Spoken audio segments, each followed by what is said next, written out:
The following message is a presentation of Ligonier Ministries, home of the radio program Renewing Your Mind with R.C. Sproul.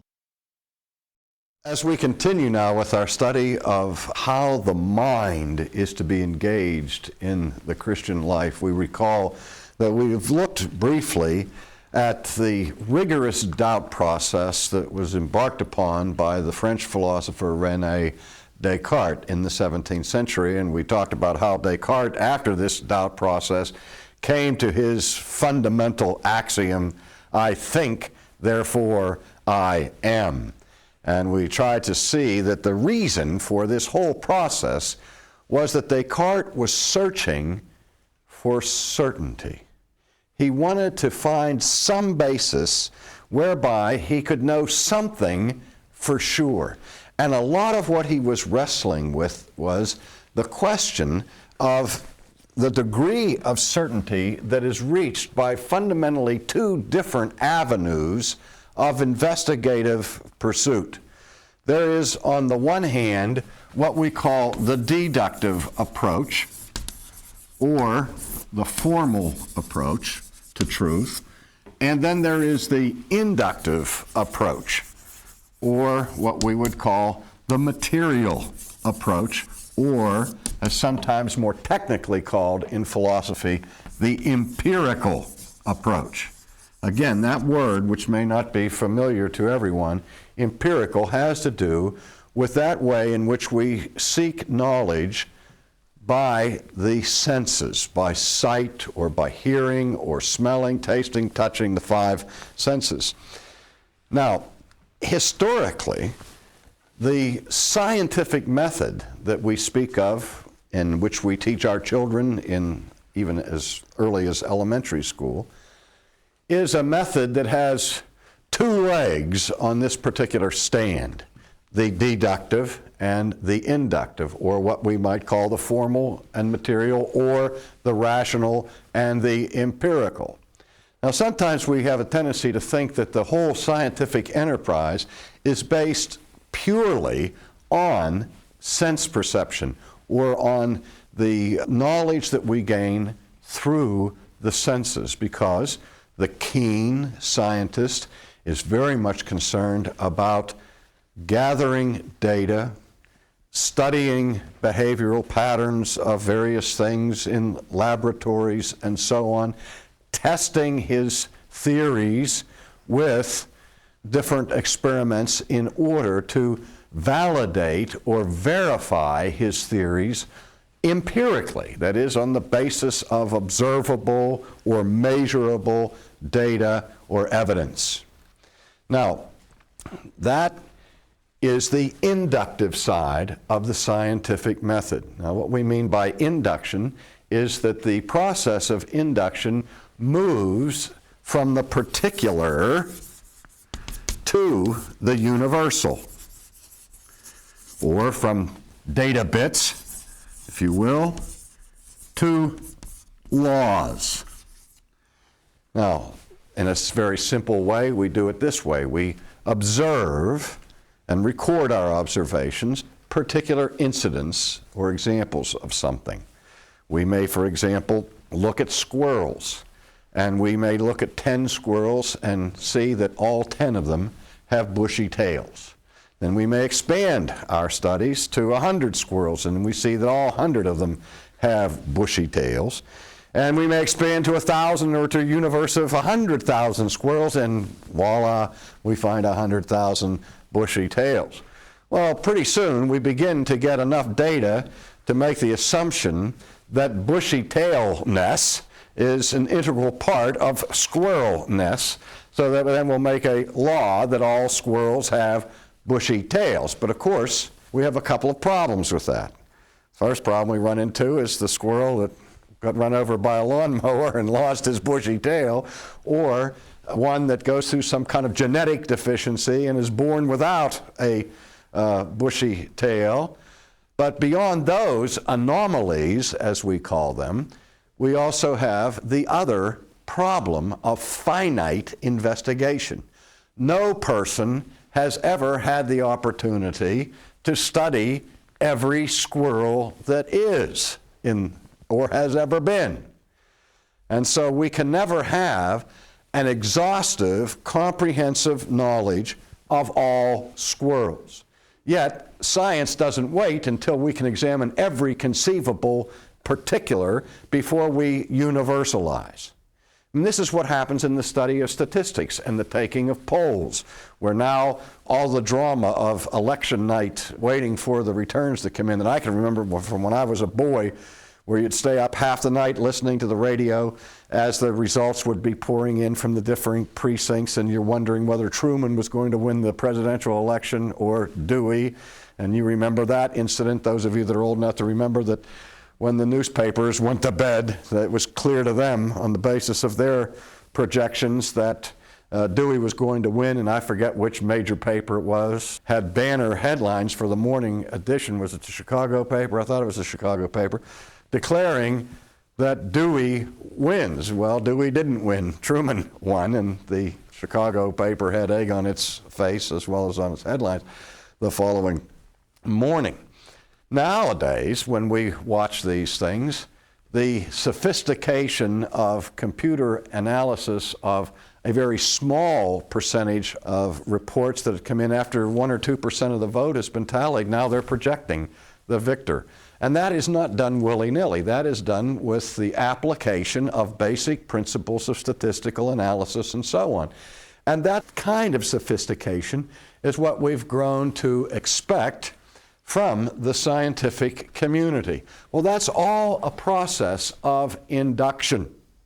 Now, the benefit of induction to science is that it puts a brake on wild speculation or theorizing, where somebody can say, well, I believe personally in the existence of poltergeists or little men made out of green cheese who live on the other side of the moon.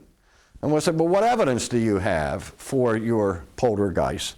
Say, well, I saw one. Well, then we find 15 other people say that they had experience with poltergeists. So you put a team of scientists, you study it, and you find out that the evidence begins to evaporate until then the person says, well, my poltergeists have a peculiar quality to them.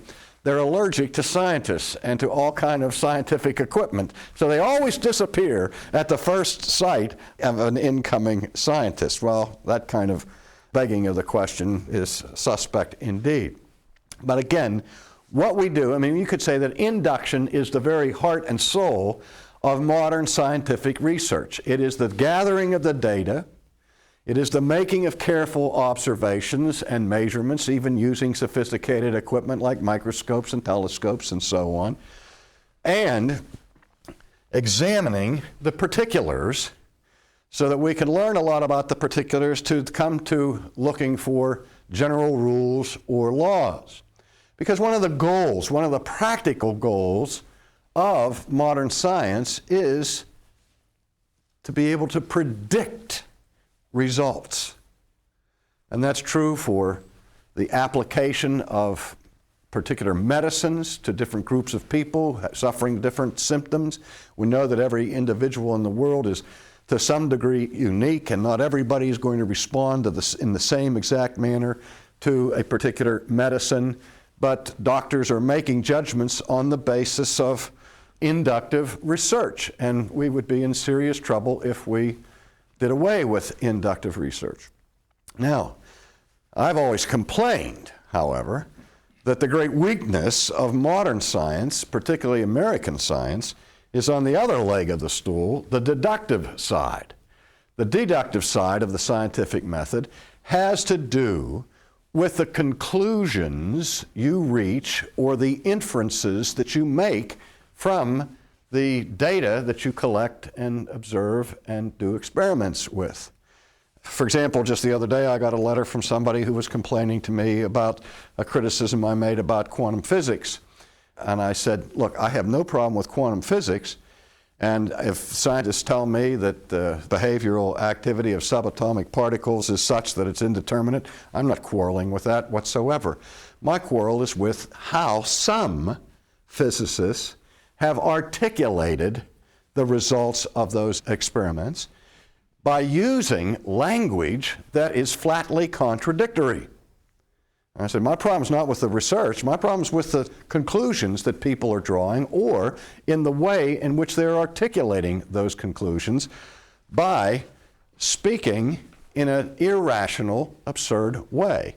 But in any case, deduction has to do with the rational treatment, if you will, of the so-called facts or of the data. Now, science is saying, therefore, with the scientific method that seeks to apply both the rules of deduction and principles of induction, that the scientist is saying that the whole enterprise of knowing is one that involves not only the senses, but also the mind. And what we're calling the scientific method here, I don't think, is all that different from the way in which the Scriptures speak.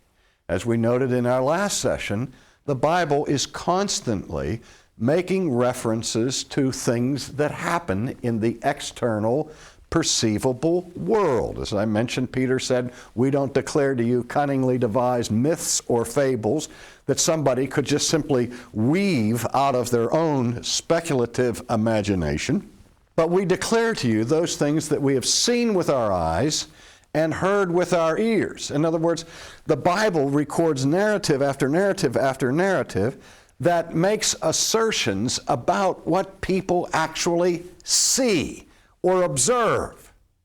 That is, the resurrection of Jesus is not presented to us in the New Testament as a construction of fiction or as a theoretical abstract possibility, but the claim of the biblical writers is that there were an abundance of eyewitnesses who testified to seeing Jesus die and 3 days later seeing him come back from the grave. So that much of the testimony of the Scriptures rests upon empirical observation. But beyond that, we have to say if something is observed in nature or in the external perceivable world, the obvious question that we're going to ask regarding that information that we get through the senses, the obvious question is, so what? What is the significance of all of this? What is the meaning of all of this? And that's where the mind is now actively engaged in trying to understand the import of the data that we are getting.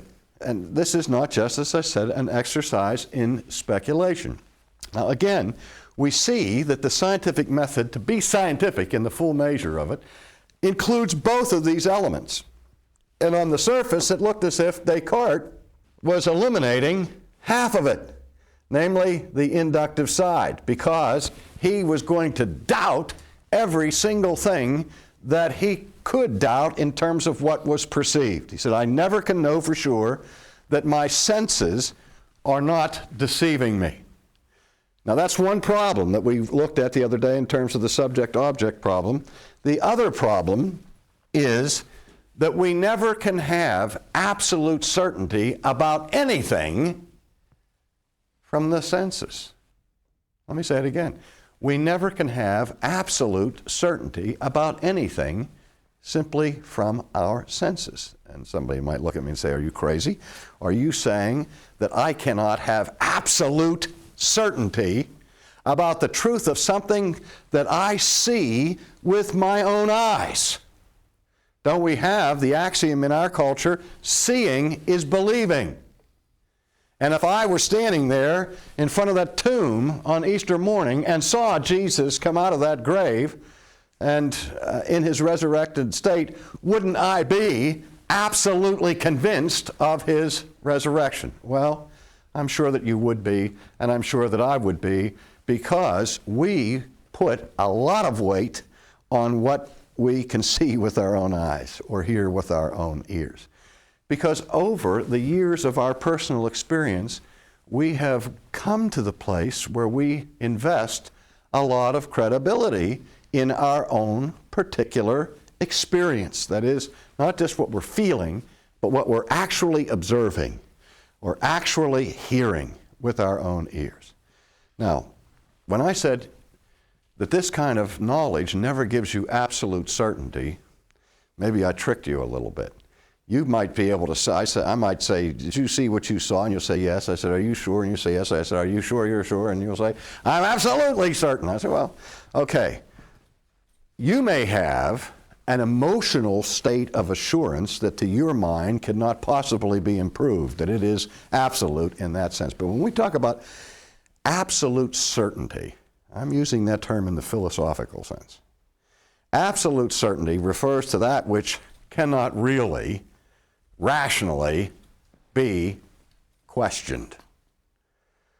But we know, as Descartes was getting at, that eyewitnesses can be wrong, and that not all eyewitness testimony is infallible, that people think they see things that aren't really there.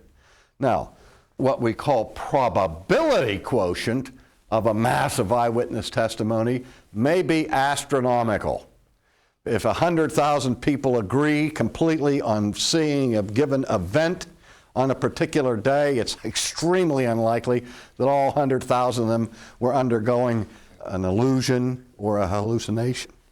But theoretically, is it possible that 100,000 people at the same time have a hallucination? Yes, it's possible. It's extremely unlikely. You run into this problem of evidence in the courtroom, particularly when we talk about reasonable doubt. It is the burden in criminal cases of the prosecution to prove their case beyond a reasonable doubt. That's not the same thing as beyond a shadow of a doubt. You can raise doubts about anything if you want to, except that you are doubting. Because the doubt that you were doubting proves that you were doubting. But this is what Descartes was trying to get at. He's saying there are built-in limitations to the empirical side of knowledge. We never can have absolute certainty from our senses. Well, is there anywhere we can have absolute certainty? Well, Descartes said yes. In the formal realm, in the deductive realm, in the rational realm, we can have absolute rational certainty. And that takes us to the standard syllogism. And let's look at the one we've all studied when we were children. All men are mortal. Socrates is a man. Therefore, what? Socrates is mortal. Now, let's look at these premises. The first premise, all men are mortal. Can we know that absolutely? No, because we haven't examined all men, have we? It may be that every human being that ever lived prior to this moment was mortal. But this generation of people is the first generation in history that is immortal. Now that's highly unlikely, and we don't know it. And we may find out that all of us are going to die, demonstrating our mortality.